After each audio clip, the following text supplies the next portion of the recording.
Salut à tous, j'espère que vous allez bien. Aujourd'hui, on se retrouve dans le Big Bad Book Haul numéro 3. Aujourd'hui, on parle des acquisitions. Alors, j'entends par acquisition les livres que j'ai achetés qui ne rentrent dans aucune des autres catégories et qui n'ont pas été achetés pendant un salon.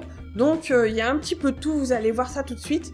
On commence tout de suite avec les acquisitions numériques. Alors, pendant ces 6 derniers mois, j'ai fait 2 acquisitions donc en livres numériques. J'ai acheté Percheron, donc la saga de Fiona McIntosh. Pourquoi? Tout simplement parce que je connais vraiment que de nom pour l'instant Fiona McIntosh. Je sais qu'elle a fait donc la trilogie du don, du sang, etc. Que je n'ai pas lu, mais qui est... je sais que j'ai le tome 1 qui est là derrière et je les ai aussi de toute façon en numérique. C'est vraiment dans ma to-read list, je dirais. Et je sais pas, celle-ci, Percheron m'a absolument appelée. Je sais pas pourquoi, peut-être parce qu'elle s'appelle Percheron, que c'est un cheval, donc forcément, moi, ça me parle. Vous allez voir, vous allez croire que c'est vraiment ridicule, mais ça l'est un petit peu. Et je sais qu'il y a un tome qui s'appelle Odalisque, et comme je cherche en ce moment un petit peu, vous allez voir des lectures avec des fantaisies qui sortent un petit peu de l'ordinaire, fan occidental, un petit peu... habituel, celui qu'on a l'habitude de voir. Je sais pas, j'ai senti qu'il y avait peut-être quelque chose qui pourrait m'intéresser. Donc quand j'ai vu que la trilogie était disponible à 10€ chez Bragelonne, ni mi deux, je n'ai pas du tout hésité, je l'ai prise puisque voilà, je sens qu'il y a quelque chose qui pourrait me plaire là-dedans. Deuxième et dernière acquisition numérique, il s'agit de Whitechapel de Sarah Pinborough. Alors celle-ci, comme son nom l'indique, Whitechapel, Jack l'Éventreur, voilà, c'était un truc qui me titillait depuis quelques temps et je n'avais jamais pu en fait tout simplement acheter le grand format. Alors je ne sais pas s'il est encore disponible maintenant, mais la couverture je la trouve juste somptueuse et en plus ça parle de Whitechapel, hein. Jack l'Éventreur, vous connaissez mon amour pour Reaper Street par exemple, donc c'est un livre qui me donnait vraiment envie de lire parce qu'il me semble que ça parle voilà Jack l'Éventreur avec des choses un petit peu fantastiques dedans et je trouve que ça a envoyé vraiment quelque chose qui titillait un petit peu ma curiosité et voilà, j'ai vraiment hâte de lire celui-ci aussi. Ensuite, on passe aux acquisitions des livres papier et je vais commencer par celui-ci. Je vous en avais parlé une fois, donc il s'agit de Écrivez un roman en 30 jours, pas de panique grâce au NaNoWriMo. C'est de Chris Batty, donc c'est le fondateur du NaNoWriMo. En gros, ce bouquin, donc comme je vous avais dit une fois quand je vous parlais du NaNoWriMo, donc je reviens vite fait, le NaNoWriMo, c'est un mois d'écriture où tout le monde, comme ça, avec joyeuseté, avec motivation, se jette sur le premier PC ou le premier carnet d'écriture venu et écrit jusqu'à ce que la main ne tienne plus du tout sur le bras. Bref.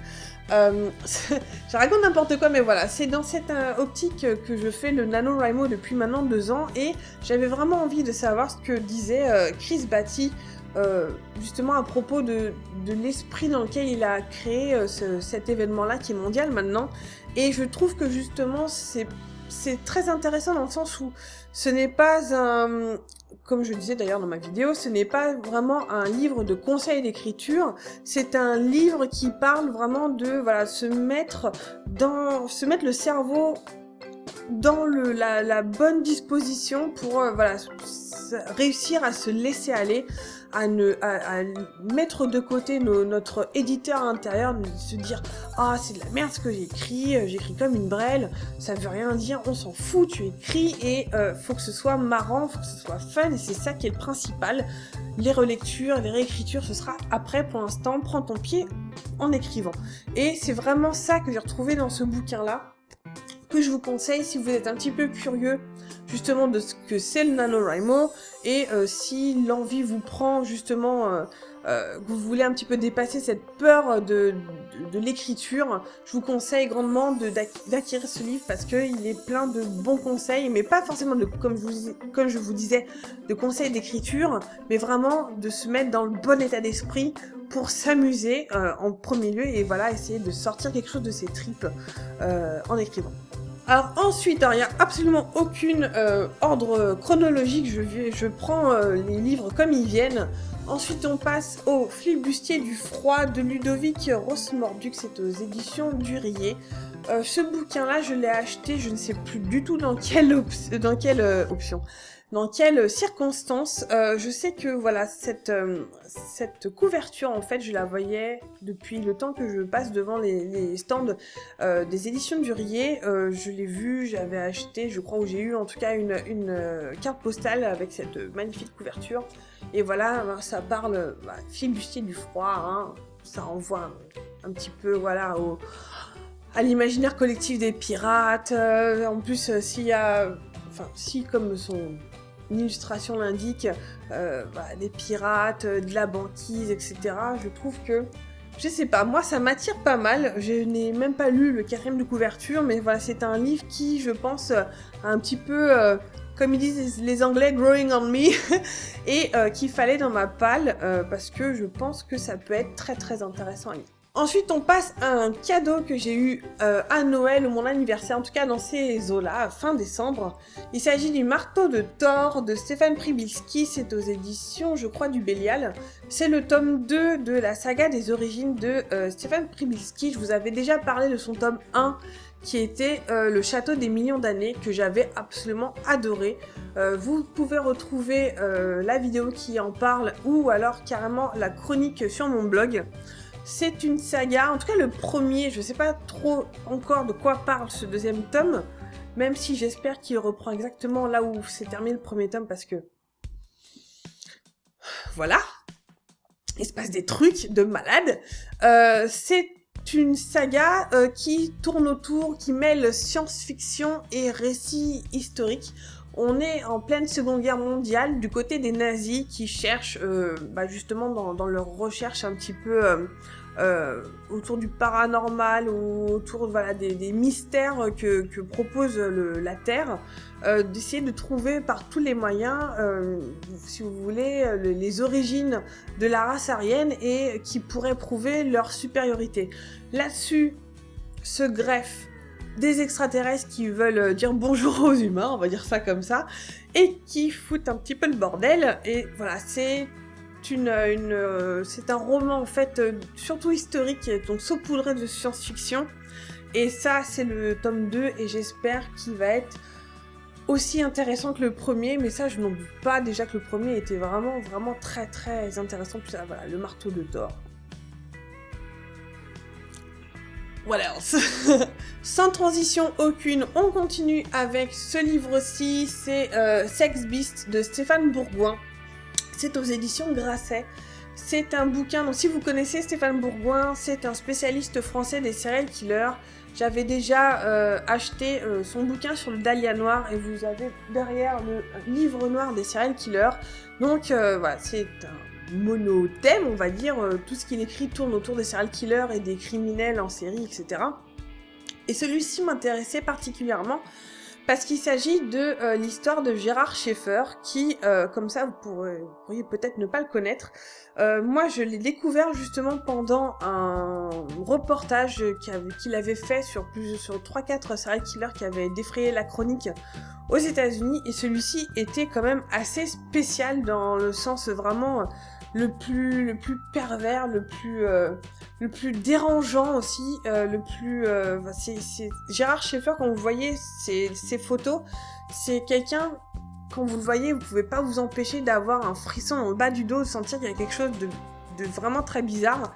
Et j'étais vraiment très curieuse de savoir justement en savoir un petit peu plus sur les enquêtes et sur ce qui s'est passé exactement, parce que évidemment, quand on vous en parle dans un reportage qui passe même à 22h, etc., on vous dit pas tout, évidemment, parce que bon, il y a des choses qui ne se disent pas forcément.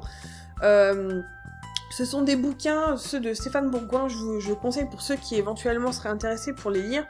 Faut s'accrocher, dans le sens, c'est pas forcément difficile à lire ou quoi que ce soit, mais voilà, c'est pas de la fiction. C'est quand même des choses qui sont assez crues, hein. On parle de serial killers et des choses qu'ils ont fait. C'est pas marrant, etc. Mais c'est foncièrement très intéressant pour réfléchir sur la psyché humaine, sur vraiment le côté le plus dark side dans lequel l'humain peut aller, à quel point il peut aller très très loin. Et moi je trouve ça justement intéressant dans ce sens-là parce que voilà, jusqu'à quelle extrémité sordide peut aller un être humain et pourquoi le cheminement psychologique qui mène à ce point-là. Je trouve ça extrêmement intéressant et à chaque fois, de toute façon, tous les bouquins de Stéphane Bourgan, je n'ai jamais été déçue à propos de ça. Ensuite, complètement différent, on continue avec de la fantasy. C'est parmi mes derniers achats que j'ai reçus que j'ai acheté d'internet. Voilà. Il s'agit des Nefs de Pangée de Christian Chavassieux. J'ai acheté ça aux éditions Mnemos. Alors c'est une petite briquette, hein, elle est un petit peu épaisse. J'ai eu envie de lire ce livre après une vidéo qu'a fait la brigade du livre, donc Michael Rock, sur sa chaîne YouTube que je vous encourage fortement à aller jeter un œil. Et qui avait fait une vidéo sur le thème des pirates. D'ailleurs, Lilia, si tu passes par là, je te conseille, peut-être si tu l'as pas encore vu, je te conseille d'aller voir parce qu'il y a vraiment des choses super intéressantes. Et il m'avait trop donné envie de lire ce livre. Alors pourquoi ? Je sais que voilà, vous avez Pangée, vous avez un continent unique. Voilà, qui s'appelle Pangée, qui est entouré d'eau voilà, sur tout le reste de la Terre. Et vous avez des énormes bestioles sous-marines qui sont... Enfin, vous imaginez, voilà, je sais pas, Moby Dick fois Léviathan puissance 10, en gros, voilà, des trucs énormes. Et vous avez en fait des chasses de ces bestioles-là. Si je me souviens bien, voilà, un monstre marin doit mourir. Et donc les Nefs de Pangée vont aller chasser ces monstres marins pour les ramener et devenir des hommes, etc.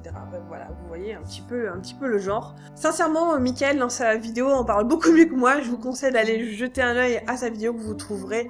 Je vous mettrai un petit lien ou par ici, où vous trouverez ça dans la barre d'infos. Et on termine avec cette briquette aussi.